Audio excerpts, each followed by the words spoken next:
Hello guys, कैसे हो आप सब। स्वागत है आपका मेरे चैनल इम्पोर्टेंट एग्जाम टॉपिक में। आज का जो टॉपिक है पोस्ट एक्ट है, तो यह चर्चा में क्यों है सबसे पहले यह जानते हैं। हाल ही में एक फैसले में सर्वोच्च न्यायालय सुप्रीम कोर्ट ने कार्यस्थल पर महिलाओं के यौन उत्पीड़न रोकथाम निषेध और निवारण या prevention of sexual harassment act post अधिनियम 2013 को लागू करने पर चिंता व्यक्त की है। तो न्यायालय ने इस अधिनियम से संबंधित जो गंभीर खामियों और अनिश्चितताएं हैं पर प्रकाश डाला है, जिसके कारण कई कामकाजी महिलाओं को अपनी नौकरी छोड़ने के लिए मजबूर न होना पड़े। अब जानते हैं जो पोस्ट एक्ट है या पोस्ट अधिनियम है 2013, इसके बारे में। तो पोस्ट अधिनियम 2013 में भारत सरकार के द्वारा कार्यस्थल पर जहाँ पर जो महिला पुरुष काम करते हैं उन पर महिलाओं के द्वारा सामना की जाने वाली जो यौन उत्पीड़न के से संबंधित जो मामले को हल करने के लिए इस कानून को बनाया गया था। अधिनियम का उद्देश्य महिलाओं के लिए एक सुरक्षित और अनुकूल कार्य वातावरण बनाना तथा उन्हें यौन उत्पीड़न के खिलाफ सुरक्षा प्रदान करना है। पोक्सो अधिनियम यौन उत्पीड़न को परिभाषित करता है, जिसमें शारीरिक संपर्क और यौन प्रस्ताव, यौन अनुग्रह के लिए मांग या अनुरोध, अश्लील टिप्पणी करना, अश्लील चित्र दिखाना तथा किसी भी अन्य अवांछित शारीरिक, मौखिक या गैर मौखिक व्यवहार जैसे अवांछित कार्य शामिल किए गए हैं।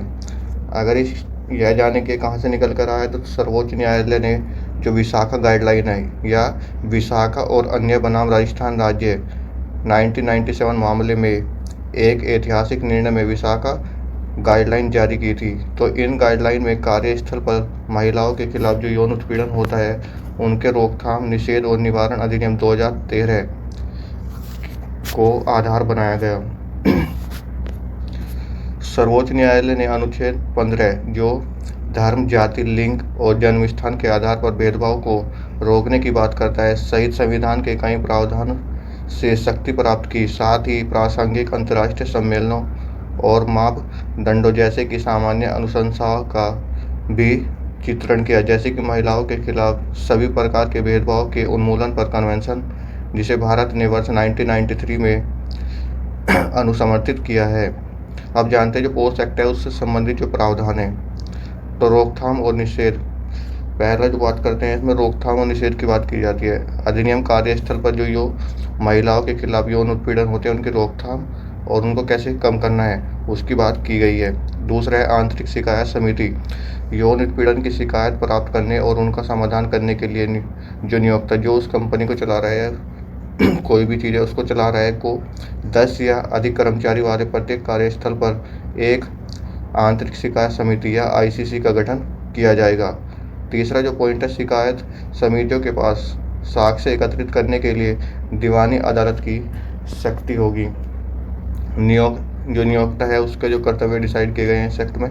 तो नियोक्ता को जागरूकता कार्यक्रम आयोजित करने चाहिए, साथ ही एक सुरक्षित कार्य वातावरण प्रदान करना चाहिए और कार्यस्थल पर पोक्सो अधिनियम के बारे में जानकारी प्रदर्शित करनी चाहिए। तीसरा है शिकायत निवारण तंत्र या शिकायत तंत्र। अधिनियम शिकायत दर्ज करने, पूछताछ करने और शामिल पक्षों को उचित अवसर प्रदान करने के लिए एक प्रक्रिया निर्धारित करता है।